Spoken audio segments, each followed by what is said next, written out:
With me. Tyler stands up. Anna is my mate. Just hearing him say those words makes my heart flutter, my mind race, my knees grow weak, and makes me feel whole. It's the first time he said Anna and mate in the same sentence. I look down at the hardwood floor, trying to hide my blush. Anna, is that true? Frank asks. I peek up to see everyone's eyes on me. Yes, he's my mate. Frank sighs and walks up to me. Anna, there's something I never told you, and that thing is why you can't just run away. Frank has been keeping secrets from me. I'm not surprised. Everyone does. Well, what is it? I ask, slightly curious. He takes a moment to look around the room after his eyes meet mine again. Are you sure you want me to tell you in front of everyone? He asks, unsure. Before I could answer his question, Tyler already did. Jackson, Katie. Tyler points his finger at the door, Jackson nods, and Katie huffs as they exit the room. When the door shuts behind them, Frank pulls me to one of the chairs in front of Tyler's desk, and I sit. Frank's relaxes in the other chair, and Tyler sits back in his office chair. Well? I question, impatient. My fingers were tapping against the end of the chair arms and my feet against the floor. Anna, you remember the attack, right? Frank sits up. Are you kidding? I ask blankly. Well, before every attack, your father would tell me that if anything happened, I would take care of you. But before the attack, a year ago, your father told me more than that. You knew about something and didn't tell me? I murmur. I know I'm used to people keeping secrets from me, but it's about my family. How could he not tell me? Anna, I'm sorry, but your father asked me not to tell you anything. He apologizes. Whatever, what did he tell you? I ask, trying not to cry. He told me that for a while a group of rogues was threatening the pack, but your father never took them seriously. At the beginning, they were just a small group of rogues, but by the time they grew and more joined their group, your father started getting worried and met with the leader of the rogues, the one who started it all. Frank pauses before continuing. The leader would always ask for one thing every time they would meet, but your father would never give it to him, so they threatened to attack, and your father still didn't make the deal. So they attacked. I sat quietly while I tried to process the new information. How could my father not tell us about these threats? Did he even tell Mom? What did this leader want that was so important? What did this leader want? Tyler asks, seriously. Thank you, Tyler, for always asking first. Frank takes a moment before answering. He wanted a mate. What does that have to do with her pack? Tyler questions, confused. What he wanted was something he couldn't have because her father knew that they were destined to be with someone else, and he couldn't take that away from her, Frank explains. The only thing he wanted from the pack was Anna. But of course your father never made the deal. The leader wanted you, Anna. Frank turns to face me. Your father knew the pack wouldn't survive the attack, but he told me that if I made it, I would fake your death and hide you from them forever. But when you ran away, someone called the Alpha of Moonstone, saying that they know you're alive. Tyler lets out a deep growl. Anna, they're looking for you, Frank finishes. Out of everyone, why did he want me? There are prettier girls. What's so special about me? We all sat quietly until Tyler broke the silence. Frank, can you give us a minute? He asks. Yeah, of course. Frank stands up and opens the door, but before the door closes, he gave me a small, sad snarl. Anna, I'm not going to let anything happen to you. No one will ever take you from me. Tyler leans against his desk with his arms crossed. What you said before. I know what I said, and I might not deserve you, but you deserve to be protected. He looks into my eyes. Why do you think that you don't deserve me? I ask, dying to know his answer. Why does he push himself away from me? He looks up at me and into my eyes. You're so innocent, pure, so untouched. He slowly makes his way towards me. But I'm not. My breath hitches as his electric touch slowly glides down my arm. I can feel my wolf getting restless. I don't want to take that away from you, he chants into my ear. I'm not who you think I am. I look up into his mesmerizing eyes. I might as well go with this crazy rogue guy then. He'll just steal it away from me. I tease. He quickly spins me around, and my butt hits his desk. Like hell I'll let that happen, he growls. Well then, I guess you have no choice, I whisper in his ear. He grunts before his lips crash against mine, moving in perfect synchronization. That spark I get when our lips meet is becoming my addiction. I have no idea where this side of me came from. I feel sexy and in control. I don't feel like the sad little girl whose family died. I feel confident. Before anything became too heated, he pulled away. Immediately, my wolf whimpered at the distance between us that she didn't feel his irresistible touch. Please, don't stay away from me. I breathe heavy. Before he could answer, the phone started ringing on his desk. He sighed and picked it up. I couldn't hear what the person was saying. Tyler only answers in yes or no. I don't want to get in the way of his work, so I left and went back to the living room. Katie, Jackson, and Frank are all talking about who knows what. When they notice me enter the room, they all stop talking.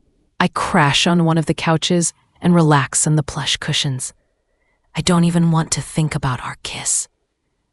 How are you taking in everything? Frank asks as he sits beside me. Frank, I'm scared, I answer honestly. How many people thought I was dead? I would have gone with this leader if my family would still be alive. Just thinking about a chance that they could have lived makes me want to go crazy. I could have done something. I know, Anna. It's going to be okay. Frank soothes me. I could have done something. No, you couldn't have. It wasn't in your control. Frank puts his hand on my shoulder. Yes, I could have. It's all my fault. I yell, losing control. Anna, calm down, Katie says in a relaxed, soothing tone. No, I should have gone with him. I could have saved everyone, I scream as tears run down my cheeks. Frank grabs my hand, but I pull it away. You knew. People died because of me, I cry. A hand from behind me pulls me into their arms. Right when our skin touched, I knew it was Tyler. He held me in his warm embrace as I cried on his chest. I could have saved them. I cry onto him. I know, come on. Tyler picks me up bridal style as I bury my face in his neck.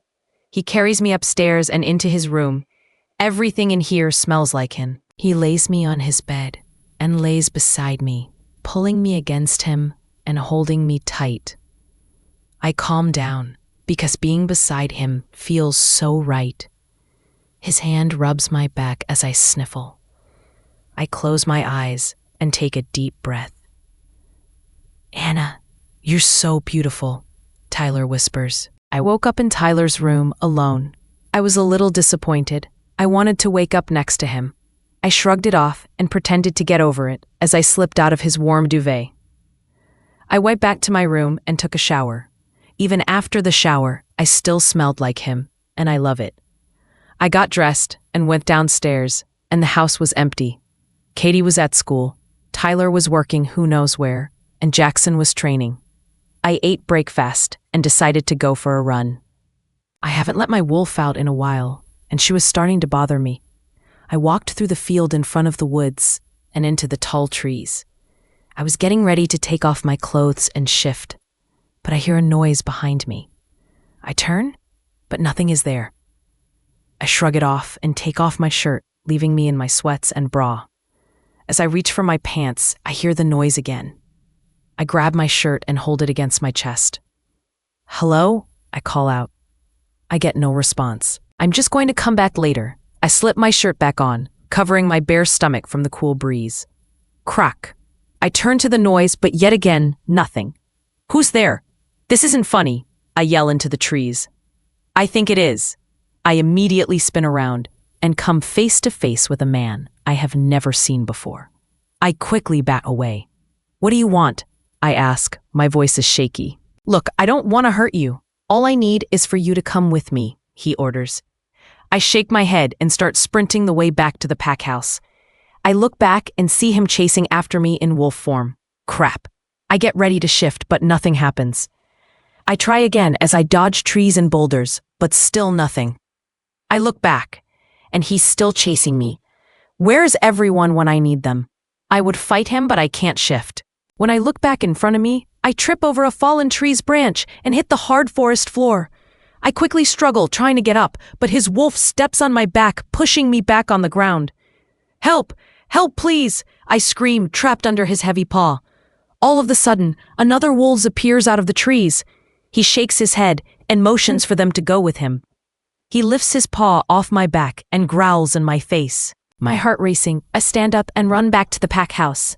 I swing open the door and slam it behind me. I make sure to lock both of the locks. Breathing heavy, I turn and see Katie sitting on the couch eating popcorn. She's facing me with wide eyes as a piece of popcorn falls from her mouth. "Anna, what happened?" she screams. She dropped her popcorn and rushed towards me. "I went for a run." "You went for a what? Are you crazy?" Katie waves her hands frantically. "I don't get it. What's wrong with that?" I breathe out, still trying to catch my breath. "You don't go out in the woods for anything alone." "But you went for a run yesterday alone?" I protest. "Yeah, but I'm Katie, an average 18-year-old werewolf. You're Annalie, 19-year-old werewolf being hunted down by Scary Rouge," Katie explains. I guess I didn't think about that. I didn't think that this whole situation would mean little stuff like that would change. I can't even go for a run alone. "I forgot," I lie. "You forgot? How the hell do you forget?" "Okay, I get it," I yell at Katie. "Don't you want to know what happened?" She nods and leads me to the comfy couches. "Okay, I went for a run and some stranger showed up, and he told me to go with him. I obviously didn't, so I ran and he chased me. He trapped me, but when another wolf showed up and gave him a signal, he growled and left." "Why didn't you shift?" Katie asked. I couldn't. Before we could continue, the front door swings open and Tyler walks in the house. He immediately turns to us, and his eyes go dark. "Who are you with, Anna? I can smell it on you." He walks up to us. "That was fast." "I went for a run and another she-wolf showed up. I guess her scent got on me." I lie again. "Anna, don't lie to me," he says seriously. "What are you talking about? I'm not—" "I can smell another male on you." He cuts me off. "I'm going to go." Katie gets up and goes to the kitchen. I slowly turn back to Tyler. He has his arms crossed over his chest and a serious look on his face. "Anna, who are you with?"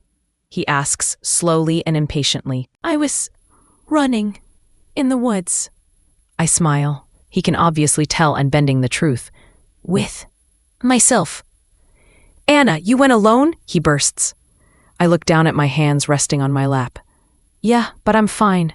My voice cracks. His face softens, and he sits beside me on the couch. "What happened?" he asks. I take a deep breath. "A man was chasing me, and I didn't know what to do." I explain as tears threaten to fall. "I could have died. How could I have been so stupid to have thought I could be a Rouge? I wouldn't last a week.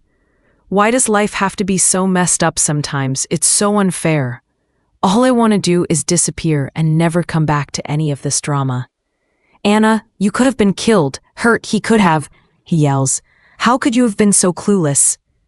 I keep looking down at my fingers as they lightly tap on my thigh.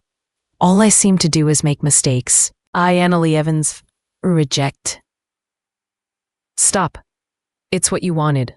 It's what I thought was right." Tyler cuts me off. I glance up at Tyler as a single tear slips from my eye. He whips the tear off my cheek and looks into my eyes. "Anna, you're so beautiful," Tyler whispers. "Why do you keep saying that?" I mutter, "Because it's true," he says as his hand cradles my cheek. "Tyler, I'm scared. What if they get me?" "I promise they never will." We sat on the couch looking into each other's eyes. I've never felt safer. All I can do now is hope this never ends.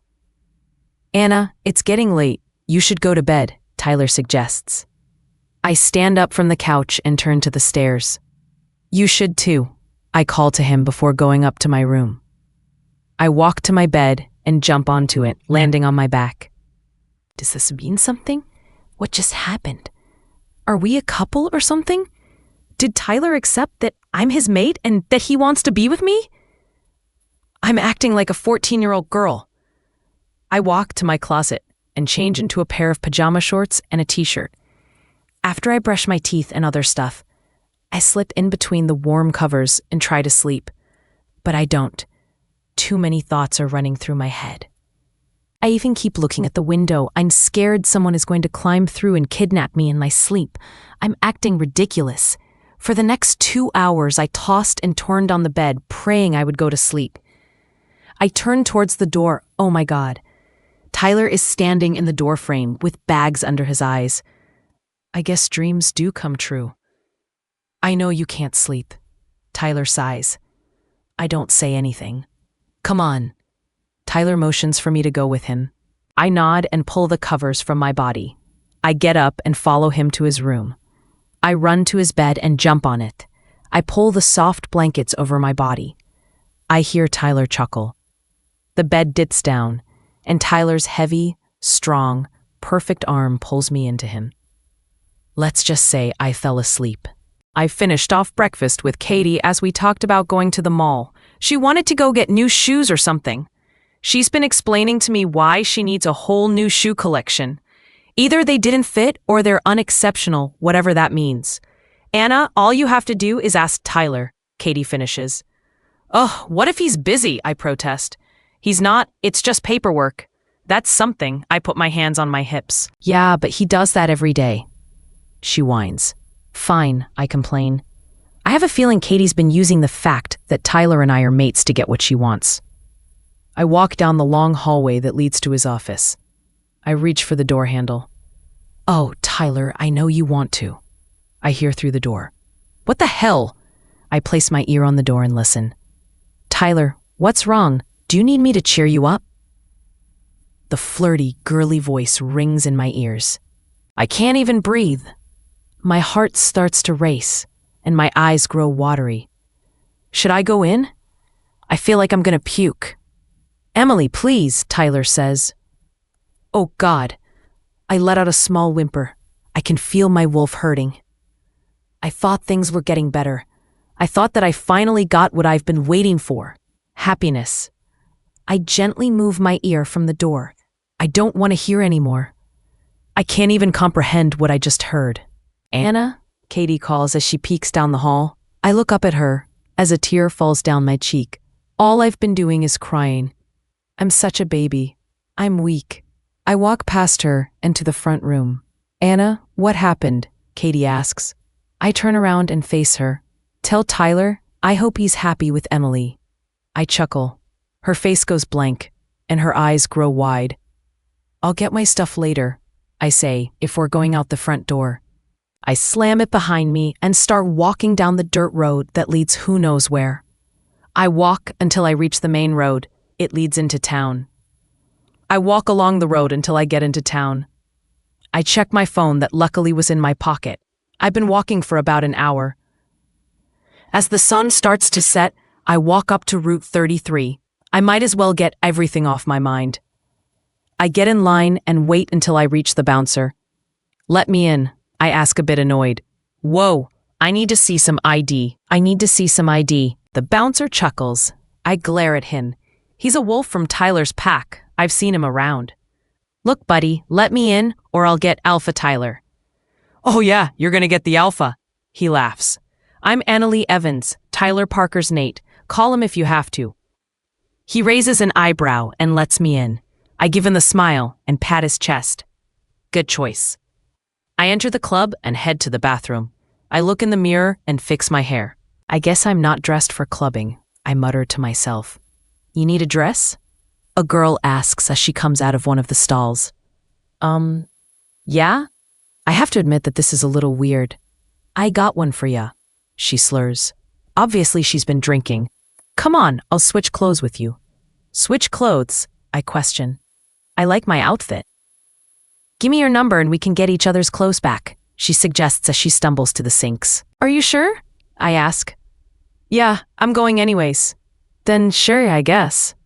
This is probably the weirdest thing I've done. I go into one of the stalls and strip off my shorts and blouse and throw them over the stall wall. After I throw mine, she throws her dress over and it lands on my head. I put on the dress. It's nude and black. It really hugs my body and reaches mid-thigh. It's a little more revealing than what I usually wear, but it will have to do. I exit the stall and so does the girl.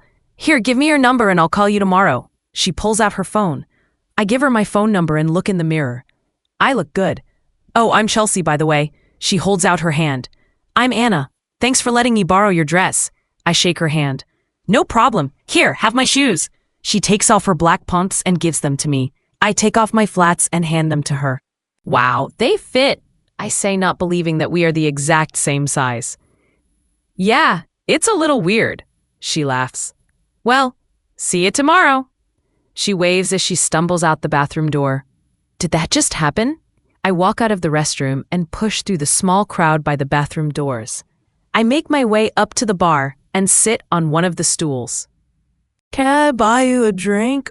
A wasted guy asks me as he attempts to act smooth. Yeah, you can. I answer in a sweet, flirty voice, but I immediately cringe at myself. He smiles and orders me some drink I've never heard of. I could use a drink. I can feel my wolf getting angry at me for flirting with someone other than our mate. Here. He hands me the concoction, and I don't think twice before taking a sip. It burns my throat and has quite an aftertaste, but overall it wasn't that bad. An upbeat song plays throughout the club, and I gulp down the rest of my drink and make my way to the dance floor. I join in the crowd and just let go. I move my body along with everyone else. I feel hands on my waist. I let it go and just dance along. Come on, the person whispers in my ear. I follow the guy through the crowd to a table full of other werewolves. Sit down and join us, a girl yells over the music. I smile and join them at the table. The table is covered with shots and other drinks. The guy that danced with me hands me a shot and I swallow the cool, burning liquor. Before I know it, I've taken a ton of shots and other drinks that will surely give me one hell of a headache in the morning. At this point, I know I'm drunk. Let's dance! The group cheers and I join them. We all stumble to the dance floor and start to dance with random people. I've totally lost my mind. As I'm dancing with my new friends, I feel someone grab my wrist and pull me out of the crowd. I knew the second that he touched me that it was Tyler. Stupid mate bond. He drags me towards the back door. No, I don't want to leave, I pout. Anna, come on, you're drunk. He drags me out the door. The cool breeze outside hit me and I shiver. Get in the car. He orders, pointing to a very expensive-looking car. No, I'm going back to my friends. I yell as I stumble back towards the back door of the club. Tyler sighs and grabs my arm. He opens the car door and forces me in. He shuts the car door and gets in on the driver's side. What the hell were you doing at a club? He scolds. I ignore him and look out the car window. Damn it, Anna! He yells and starts the car. He starts speeding down the main road. I start to freak out. He's going over 100 miles per hour and he's only getting faster. Tyler, slow down, I yell at him. Why the hell were you at a club? He shouts at me, not slowing down. Tyler, slow down. Anna, why were you at a club at 2 a.m? He speeds up. Tyler, I scream. Why did you leave and go to a goddamn club? I'm not asking again. Why don't you ask Emily? He abruptly stops the car and my body flies forward, but the seatbelt holds me back. You could hear the tires screech. He sighs and lets go of the steering wheel. She's no one, he barely explains. Do you think I'm stupid? I cry as I unbuckle my seatbelt. Look, before you came, she had a thing for me, and she wanted to be Luna. Emily would come bother me and try to seduce me. He mutters. I don't want to carry on this conversation about girls that wanted him. Let's just get back to the pack house, I mumble. Tyler doesn't say anything as he drives us back to the house. All my wolf wanted to do is attack him with kisses, while I on the other side am hurting. When we arrive at our destination, I unbuckle my seatbelt and get out of his car. I thought about slamming the car door, but I don't want to seem crazy. I marched up the porch steps and opened the front door. Oh God. Destruction. That's the only way to describe it. The TV had a giant crack in the screen, like someone pushed it. Couches were thrown around, and the cushions covered the floor. The coffee table was completely broken and thrown across the living room. There's a giant dent in the wall where I'm guessing the coffee table hit. Lamps and vases were shattered. I stood in the doorway, completely shocked at my surroundings. What the hell happened? Katie appears with a trash bag and looks me in the eyes. You broke him. I've never seen him this angry, this upset. She shuddered. Where is he? Still outside, I rushed out of the car. Suddenly, Tyler walks through the doorway and goes straight upstairs, not saying a word. Go talk to him. Katie pushes me. It's probably the right thing to do. I want us to be okay. I slowly climb the stairs and walk up to the double doors, the doors to his bedroom. Okay, Anna, you can do this. He's your mate. I reach and grab the handle, twisting it. The door opens, and Tyler is sitting on the edge of his bed, with his head resting in his hands. When he notices me, he looks up, his face showing little emotion. Tyler, I'm sorry I left. It just hurt to picture you with someone else. I confess honestly, I don't care anymore. I want to be with him. He stands up and walks towards me. I've been waiting to find my mate for a while. No other woman will ever compare to you. Now that I've found you, I'm never letting you go. He presses his lips against mine, and I'm in heaven. Is this what I've been waiting for? Him to want me? Anna, wake up! Katie shakes my sleeping body. No, I mumble with my face buried in the pillow. Please, I need your help. She whines. With what? I turn over on my back to face her. I'm not sure if I want to know what she needs help with, though. I'm stuck babysitting 3 kids, and I can't do it on my own. She plasters on a puppy dog face. Please help me, Katie begs. Ugh, when do they get here? I ask, agreeing to help her. Yay, and you! They get here in 20 minutes! Katie cheers. Okay, just give me time to change. I slip out of my warm covers. Okay, I'll be in the kitchen, she calls back to me as she leaves my room. Why do I get myself into this stuff? I quickly take a shower and brush my teeth. I scavenge through the closet, trying to find something comfortable. I slip on a pair of sweatpants and a tank top. I grab a pair of fluffy socks to keep my feet warm. The weather's been getting chilly. I go down the stairs and enter the kitchen, and I sit down on one of the stools at the counter as Katie cooks. You hungry? Katie asks as she flips a pancake. Yes, she is, Tyler answers for me as he enters the kitchen. He's holding papers and scanning them quickly. Busy? Very. He bites into a pancake and sits on the stool beside me. Well, Anna and I are babysitting Farah's kids the whole day. Katie cheers, obviously being sarcastic. I like kids. I used to help at a daycare when I was 16 and 17. I smile. Yeah, of course you did. You're like an angel. Katie munches on her pancake. No, I'm not, I protest. I can be a badass if I want to. Ha, yeah, okay, you help the women cook at your old pack, you dance like a pro, you help children. Okay, I cut her off. You dance? Tyler asks, looking up from his papers. No, I mutter, giving Katie a death glare. Katie hits me back with a devilish grin. She's the best dancer I've ever seen, even better than Mom. Your mom dances? I ask curiously. She did. Now she just tans on the beaches of Barbados, Katie answers, a bit annoyed. I'll have to see for myself. Tyler changes the subject. I better get going. He stands up. Where? I ask. I don't want him to leave. I'm going to one of our neighboring packs for a meeting about increasing the guards on watch. Why are you increasing guards? I ask as I shove a piece of pancake in my mouth. Were there more Rouge sightings? Because not one Rouge that works for this leader is getting near you. Tyler looks me in my eyes. I can see the pain on his face. I'll see you girls later. Seconds later, I heard the front door shut. Okay, the kids should be here any second, Katie warns me as she cleans up the mess from breakfast. I get up to help her, and 5 minutes later, the doorbell rings. I'll get it, I call back to Katie as I jog to the door. I open the front door and I'm greeted by a tall, black-haired woman who I'm guessing is Farah, and 3 kids, 2 boys around 10 and 11, and a little girl around 5. Hey, I'm Anna. I'm helping Katie. I greet Farah. Oh, great, she smiles. I'll be back at 9:30. Okay, come on guys, Katie's in the kitchen. The kids run into the house as I wave goodbye to Farah and shut the door.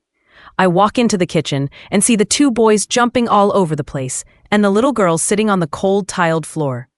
Anna, this is Daniel. He's 10 and Derek his twin. Katie points to the two boys. And this is Isabel. She just turned 5. Katie looks to the little girl giggling on the floor. Hi guys. I smile. Hey hot stuff, Daniel smirks.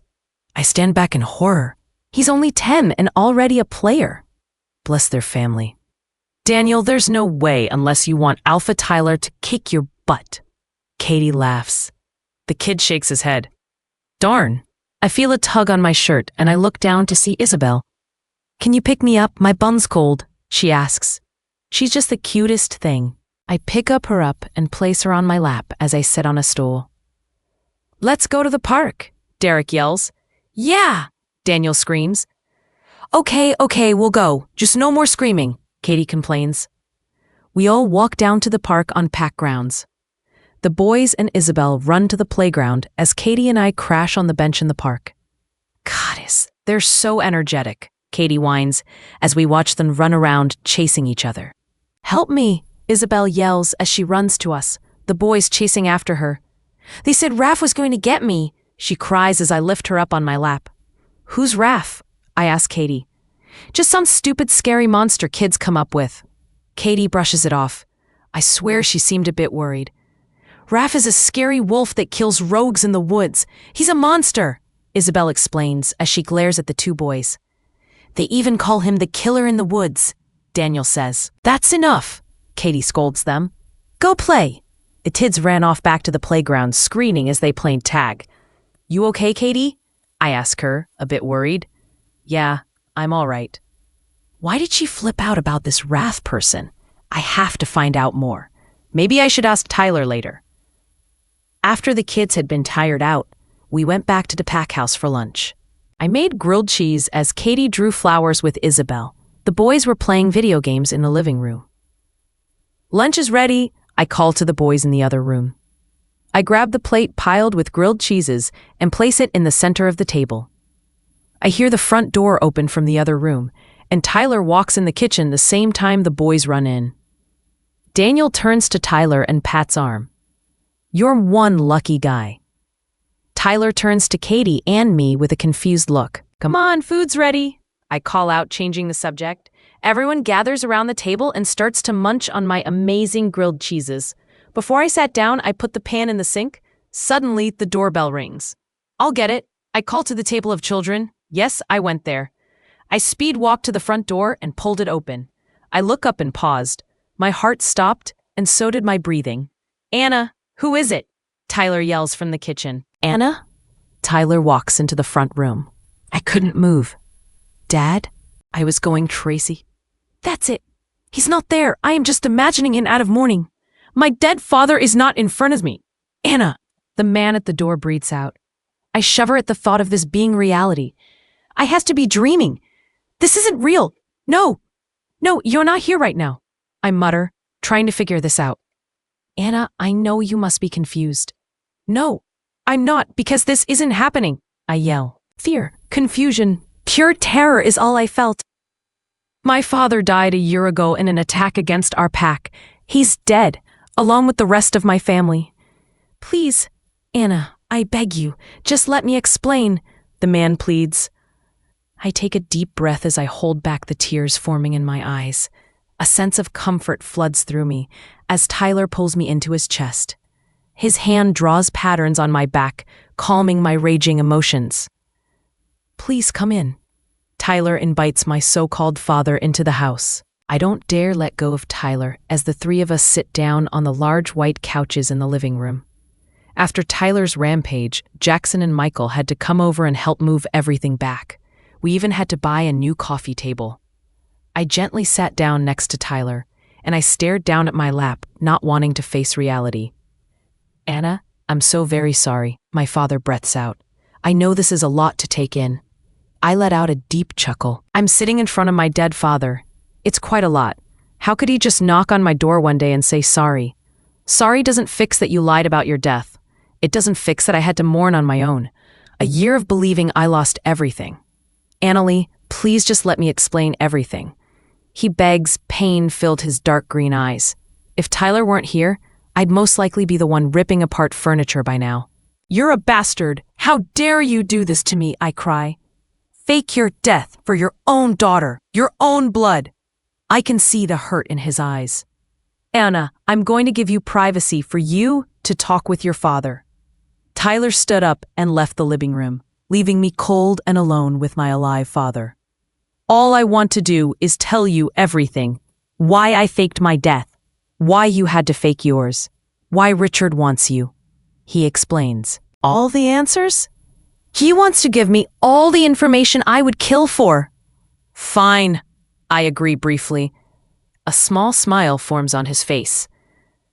Anna, when you were a little girl, you were special. You've always been special, he explains. Back about 100 years ago, there were creatures called lichens. I know, Mom would tell me stories about them, and how their power was 10 times stronger than any alpha, but they extinct 100 years ago. I smile at the memories of my mother and her amazing stories. The ones of the great lichens were her favorite. Many wolves believe that they can be brought back. My father's face turns serious. That must be a joke. I laugh. Who could be such a dreamer? It's not. There is a way to reproduce their species. What? That's impossible. You can't reproduce if they're all dead. I don't understand, I say honestly. Anna, there is said to be a gift that the moon goddess gives to the lucky daughter of an alpha to be able to reproduce the lichen species. No. I whimper. Please don't tell me. Anna, you're the daughter, he states abruptly. No, please no. I whimper again. No, this is bullshit, I yell, standing up from the couch.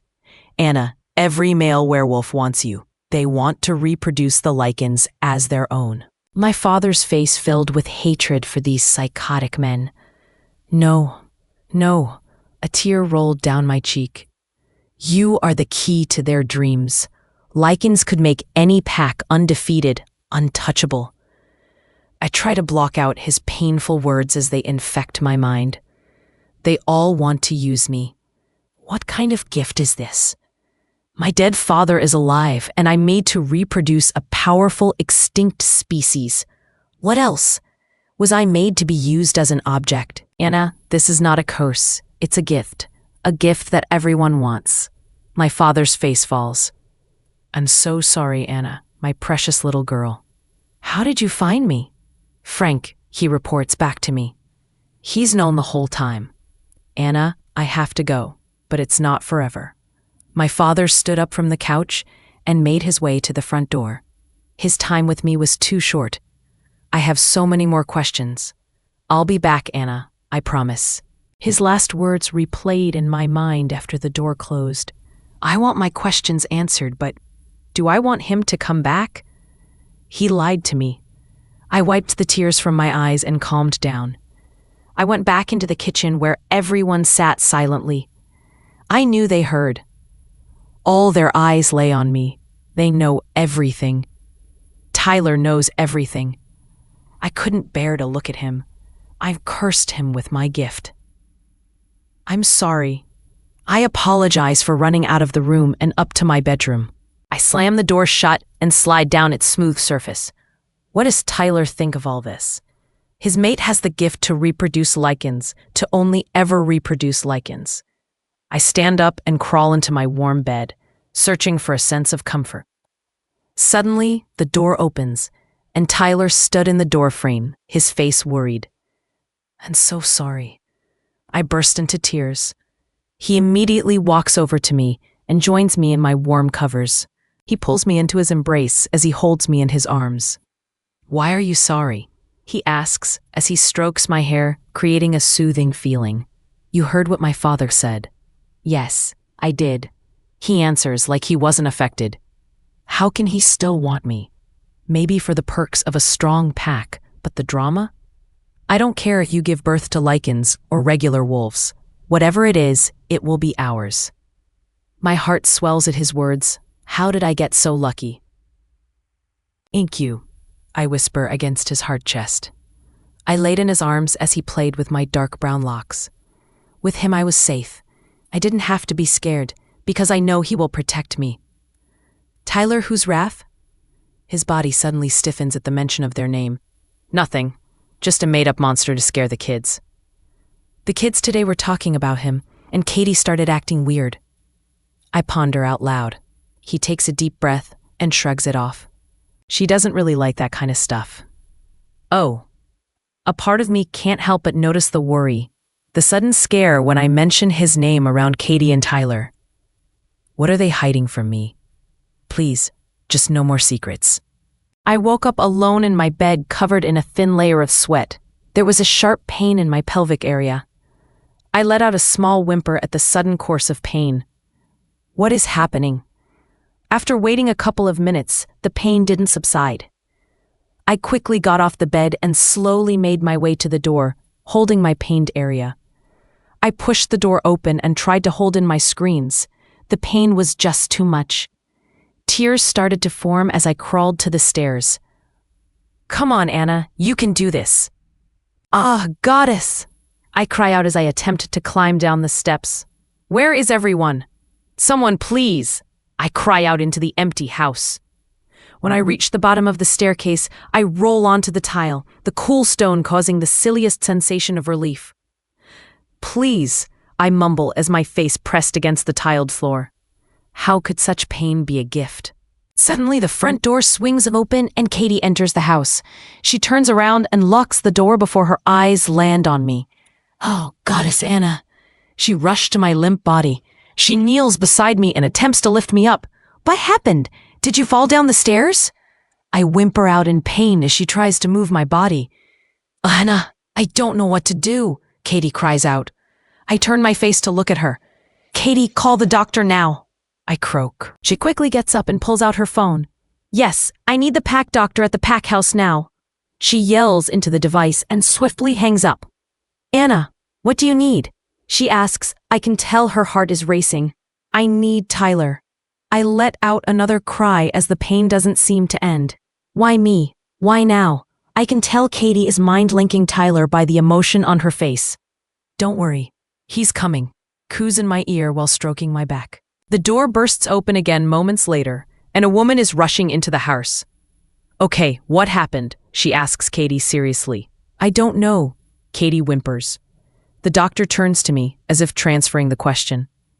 I don't know, it just hurts so bad, I cry. I need you to show me where, she asks calmly. I gently roll over and hold in my screams from the sudden movement that seems to cause more pain. I immediately place my hand on the throbbing area and take deep breaths. Is there any chance you are pregnant? The doctor asks as she pulls out a notepad and a container of pills. I shake my head no. Really? Caddy whispers in my ear. Caddy, I growl. Okay, I'm going to give you some heavy-duty painkillers, and we'll have to see what happens. The doctor hands Caddy 2 small, salmon-colored pills.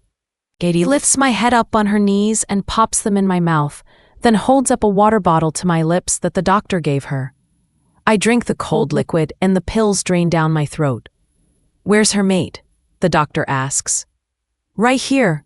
Tyler bursts into the room and takes Katie's place. The doctor seems taken back that my mate is her alpha. Alpha Tyler. What happened?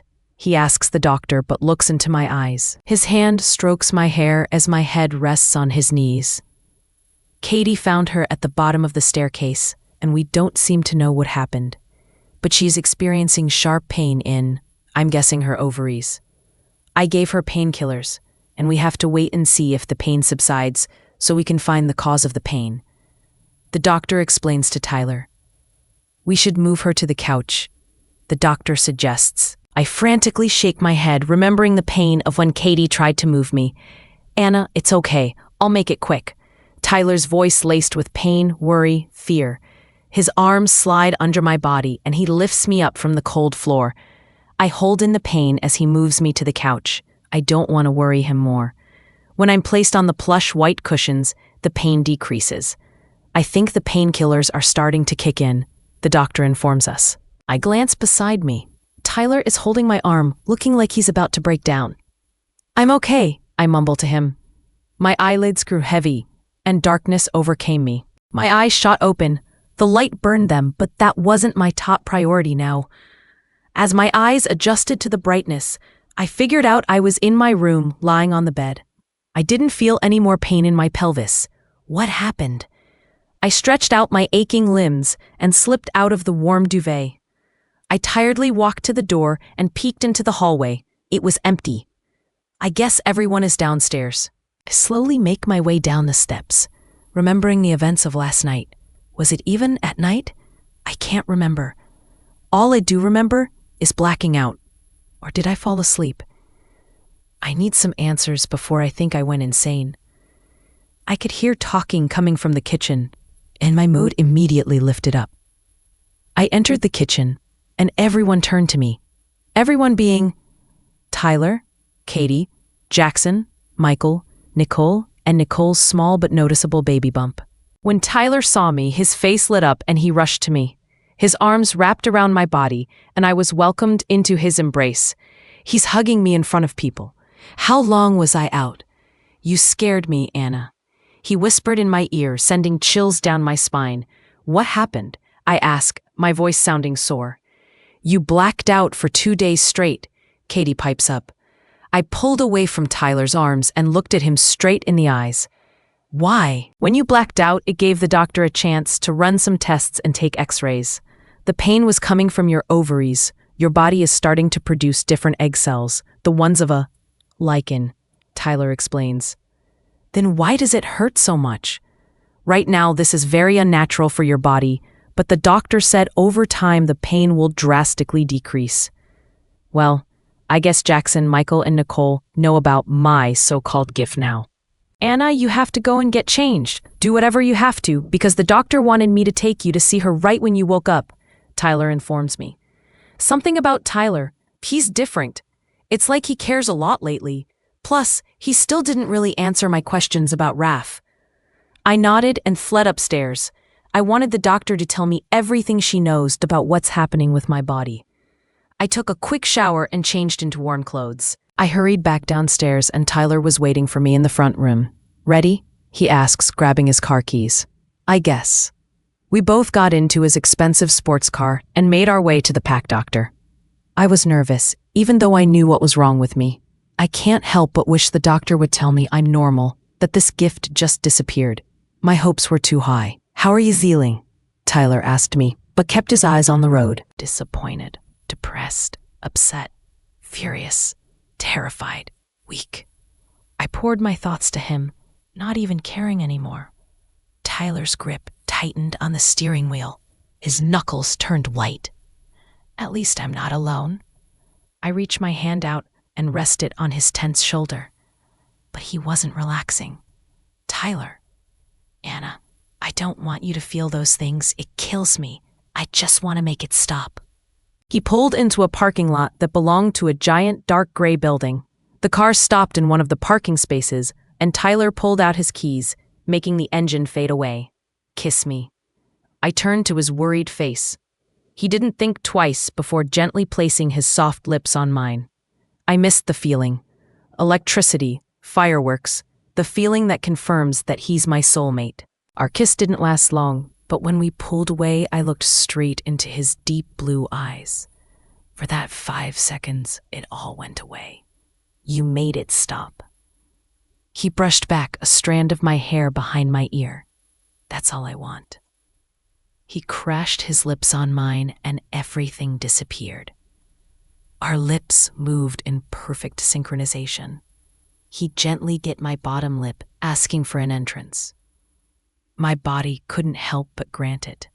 His sweet tongue invaded my mouth as he lifted me up onto his lap. As his hand held my neck, his other gripped my waist. I let out a low moan into our kiss, and I know it only turned him on more. He started to trail kisses down my jaw. I tilted my head back to give him better access. Tyler left a trail of burning kisses down my neck. He stopped when he came to the place in between my neck and shoulder. Not here, he mumbled. I wasn't disappointed. I understood. We were in his car in the middle of the doctor's parking lot. We better get going. I breathe out, trying to recover from our breathtaking moment. He opened his door, and I crawled out first. The cool wind hit my face hard, making me cringe. Tyler stepped out of his car and clicked a button, locking the doors. He turned to me and grabbed my hand. My heart fluttered. I know he's just holding my hand, but to think that the first time we met, he didn't say anything to me. This was special to me. We walked hand in hand along the sidewalk that leads to the front entrance. I couldn't help but blush at how romantic Tyler was acting for a big, bad alpha. Tyler, how old are you? I asked randomly. I'm 23. Suddenly, my face fell. Tyler's waited 4 years to find me. Usually you find your mate before you turn 20. Tyler, It's fine. I found you, he assures me, squeezing my hand. We made our way up to the doors, and he held it open for me. I smiled at him and turned to the beige office area. There was the main desk straight ahead of me, with 2 human, older women sitting behind it. Tyler grabbed my hand again and led me towards one of the kind-looking women. We're here to see Dr. Kent, Tyler informs her. Alrighty then, I'll let her know you're here. Take a seat. She'll come out and fetch ya. The lady smiled. We nodded and sat down in the waiting chairs. My heart started to pick up pace, and my feet started tapping against the short carpet. I'm nervous, I blurt out to Tyler. There's nothing to be nervous about. He throws his arm around my chair and I lean into him. I like this, Tyler. I watched the TV while we waited. Some wedding show was playing. It was quite amusing. It was about horrible brides going psycho. Anna, you're here. I turned to see the doctor that helped me a couple days ago. Please come this way, she orders kindly. I stand up and follow her to a room in the back area. Tyler followed behind us. She opens the wood door and walked in. I automatically jumped up onto the examination table, and Tyler sat in one of the extra chairs. So how are you feeling? She turns to me on her spinny chair. Kind of nervous, I honestly tell her. What if something's wrong? Other than me making lichen babies. What if it's ruining my body? It hurt pretty bad. Well, I have quite a bit of information from the tests I took to give you. I nodded. This is what I wanted. To hear all the perks, all the consequences. Okay, so to start off, your ovaries are producing the egg cells of the lichen species. Since your body was originally made to produce werewolf egg cells, for the time being, you will experience pain. But after time, the pain will eventually fade away. Dr. Kent explains. She turns to her desk and pulls out a bottle of small salmon-colored pills, the same ones that she gave me before. I prescribed you for heavy-duty painkillers. Only take them when you're experiencing pain. She handed Tyler the container of pills and turned back to me. Her face turned serious and a little apologetic. There is a permanent consequence with your condition. I knew that I wouldn't get away with temporary pain. I'm not that lucky. Part of me wants to cover my ears and yell, la la la. Conceiving a child is unlikely, but still possible. It's a 70% chance of miscarriage and a 30% chance of a smooth pregnancy. I let out a whimper. What Luna can't have children? I've ruined Tyler's pack. Who will take over as alpha after him? I'll never have a family. This is just all too much. I feel Tyler's arm wrap around my waist, and I can't help but lean into him. I don't want to keep having to say, I'm sorry. I rushed down the steps and speed-walked into the kitchen. I swiftly grabbed an apple and Tyler's car keys. In a hurry? Katie skips on the clean white tile. Yeah, I called the dance studio and asked if I could use one of the practice rooms before the classes start. I bit the sweet red fruit. Yesterday, I called the studio and asked if I could borrow a room while there were no classes. The doctor said I could use a distraction, and dancing seems to take away my stress. Katie's eyes traveled to my hand and her eyes widened. Tyler let you use his baby? She yelled. No, so don't tell him. He's working in his office for the whole day so he won't find out. I shrug.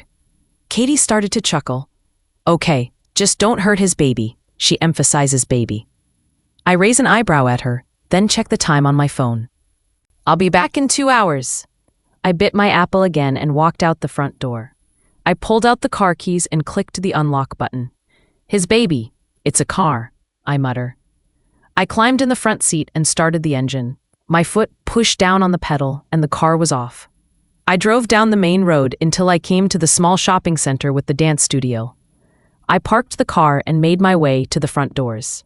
I walked in and went straight to the front desk with the cranky old lady. "Hi, ma'am. I called yesterday about using a practice room." She looked up at me and sighed. "Katie isn't with you, right?" "No." "Okay, then you can go on back. The first class starts at 4. She pointed her finger down the long hallway. I smiled and made my way to the same practice room I was in with Katie. I took my phone out and connected it to the wireless speakers in the room. I set my songs to shuffle and just messed around. As I danced, I let my thoughts run free. Suddenly, I spun to the door, and there was a group of girls about my age standing watching me. I stopped immediately. "They told me this room was open till 4, I explained. "Oh no, we aren't using this room. We're next door. We saw you dancing and wanted to watch. You're amazing." The girl in the middle of the group gushed. "Well, thanks. I'm Annalie, but I go by Anna. We know who you are. We watched your routine to You and Me by disclosure for an example in class." They watched my routine. As an example? People really think I'm that good? A giant smile stretched across my face. This really made my day. "Could you maybe do it for us?" A girl in the back squeaks. "Sure, why not?" I scroll on my phone down to the song and hit play. I scurry across the floor and get into position. This is one of my favorite routines. I'll never forget it. The girls entered the room and sat against the wall. As I danced across the wood floor, I forgot all about my gift and the people that are looking for me. I forgot about Raph and my dad. I felt free. The music stopped and I finished off in my ending position. I turned to the girls and they all started clapping. "You're way better in live action." "We better go before Madam Stahl gets angry. Thanks for showing us your routine." The girls stand up. "No problem. Thanks for watching." I thank them and wave as they go back to their class. I picked up my phone from the floor and checked the time. It's 3:55. I might as well go. I collected my things and left the practice room. On my way out, I waved to the old lady at the front desk and headed to Tyler's car. As soon as I got outside, I looked up and saw a police officer on the phone writing a ticket. Hey, stop!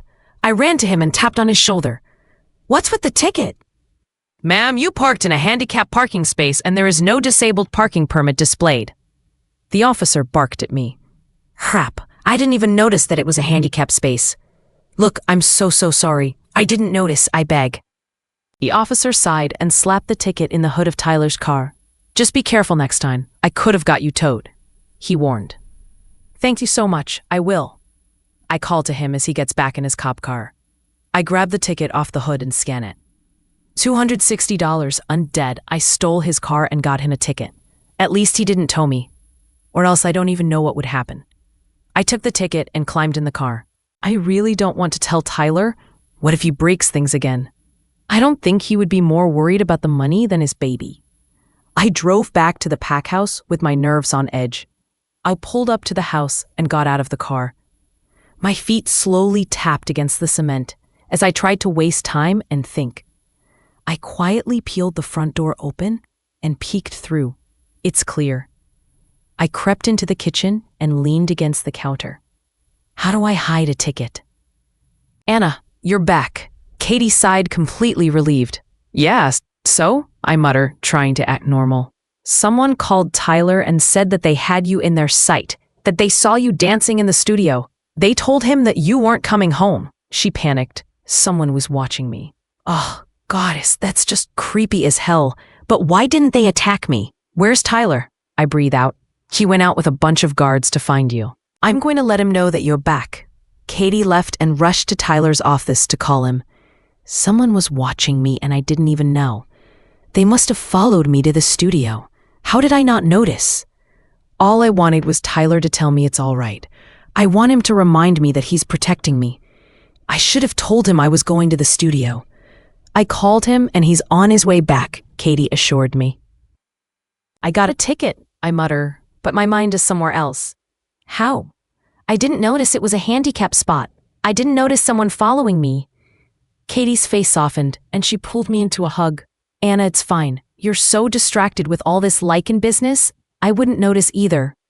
Suddenly, the front door bursts open and Katie pulls away. Tyler rushes to me and pulls me into him. His strong arms wrap around me, and I've never felt safer. Anna, please stop scaring me, he begs as he breathes in my scent. After my nice hot shower, I pulled on my robe and crawled into my bed covers. I turned on the TV and the bride show I watched in the doctor's office was on. I relaxed as I let all the stress of today seep out of my bones. Tyler had to catch up on the work that he missed to come find me, so I had some alone time. My phone beeped on the side table and I picked it up reading the text. From unknown. Having fun with Raph? I stared at the message. Who was it from? How did they get my number? Was it a joke? Who is Raph? I tossed my phone on the bed like it had cooties and I was in second grade. Ugh, can I not get a break for the drama? I didn't respond to the message. Should I show Tyler? I didn't want to bother him. It's my fault he's behind on work. I took a deep breath, calming my nerves, and placed my phone back on the bedside table after I deleted the mystery message. I grabbed the remote and turned the TV off. I should probably go to sleep. I might be going crazy. I got up from the bed and turned off the lights. The only light in the room came from the moon as it shines through the window. I climbed in between the covers and attempted to relax. I knew I wasn't going to get any sleep knowing someone texted me about Raph, the killer in the woods. Maybe I should ask Jackson and see how he reacts to the name Raph. Just as I start to get comfortable, I hear a loud crash from downstairs. I immediately sit up and slowly peel the covers off me. Is someone breaking in the house? I tiptoed to the door and peeked into the empty hallway. I slipped through the door and peered downstairs from the staircase. Another crash, wrong thought the house. I quickly rushed down the steps and sprinted to Tyler's office. Tyler, I think someone's trying. I burst through the office door but stopped mid-sentence when I see Tyler's desk flipped over and Tyler leaning up against the wall, breathing heavy. I stare at the mess, then turn to Tyler. What? Anna, just go back to bed. He cuts me off. His voice is hoarse and husky. He didn't look at me. He just continued staring at the opposite wall. No, what happened? I rush to him and rest my hand on his tense arm. He shrugs it off, and I step back. Why is he pushing me away again? We were doing so good with the doctor's appointment and our heated moment in his car. He mentioned marking me, and now he doesn't want me near him. My face fell, and I turned around looking at the flipped desk and papers scattered on the wood floor. Tears threatened to fall, and I turned back to Tyler. I am so tired of crying, I mutter, my voice cracking. He glances up at me. I can see the pain in his eyes. You want to break stuff? Then get's break stuff. I yell as I pick up a vase from the bookshelf. I throw it against the wall and it shatters. All the broken pieces scatter on the floor. Next, I grab a picture frame without a picture in it and I chuck it at the door. As I reach for another object, Tyler pulls me away and into his arms. He holds me close and strokes my hair. How can he be so bipolar? I tried to push away from him, but he was holding me too tight. I give up the fight and grow limp. Please, I mumble against him. I just want you to want me, I mumble again. I bury my face deeper into his chest, hoping I would disappear. Anna, I do. Then why do you push me away? I push off him and stare him dead in the eyes. Because I don't want to hurt you. I jumped as he punched the wall, leaving a giant hole. Why do you think you're going to hurt me? Because I'm Raph. I'm the killer in the woods, he yells again. What? No, I protest. He can't be Raph. He's Tyler, my Nate, my soulmate. He's not some rogue killing machine that scares kids. Yes, I am. He fights back like he wants me to believe him. No, there is no Raph. He's not real. But I'm real, he says in a hushed tone with anger pouring from his voice. I shake my head and move closer to him. I reach my hand out and cradle his chisel face. Raph is my middle name, he mutters. I can tell he regrets it. Why did you lie to me? I didn't want you to be scared, he mutters and runs the back of his hand over my cheek, sending electricity throughout my body. I'm not scared, just please explain, I beg him. He nods and leads me into the living room. We sit down beside each other on the white couch. It started when I turned 20. After 2 years of not finding my mate, I thought she didn't exist. I decided to believe the moon goddess didn't grant me a mate, so I turned all my thoughts to fighting. I took out all my anger on killing rogues, attacking other packs, just horrible things. I went by Raph, so no one knew it was me. He admits. I wasn't scared or angry about his past. I understand, losing your mate causes people to kill themselves.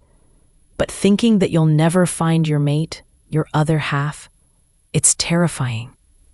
It's like you're living your life without purpose. Your mate unlocks the rest of your life. Love, family, trust. I wish I was there for him. I wish I found him earlier. When I found you, I decided to hide my past. Everyone thought I was too cruel to have a mate. I didn't think I deserved you after all I've done. I hate it when he says he doesn't deserve me because I want him so bad and he won't let me. I want him to let me. I don't care if he was a killer. When I was little, I thought mates were the most magical thing in the world. I thought once I found my mate that I would be complete. I can't feel complete until he realizes that I'm falling in love with him. I've been at his pack for almost 2 months now. I've been waiting for the moment when he accepts me. The moment when he tells me there's no one else that he will ever love but me. I might sound ridiculous, but all I want is for Tyler, my mate, to say he's falling in love with me too. So I can confirm that I'm not just a lovesick puppy, that finding your mate is really the start of your life. That after you find your mate, you are complete. Tyler, I don't care. That's your past. I know that you'll never be able to change it, but that doesn't mean you don't deserve me.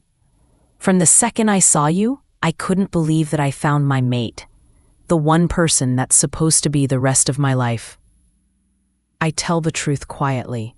All I want is for him to understand I don't care about his past. I just want our future together. I might be able to give birth to lichens. He might have been the killer in the woods. But there's not one bone in my body that doubts he's made for me.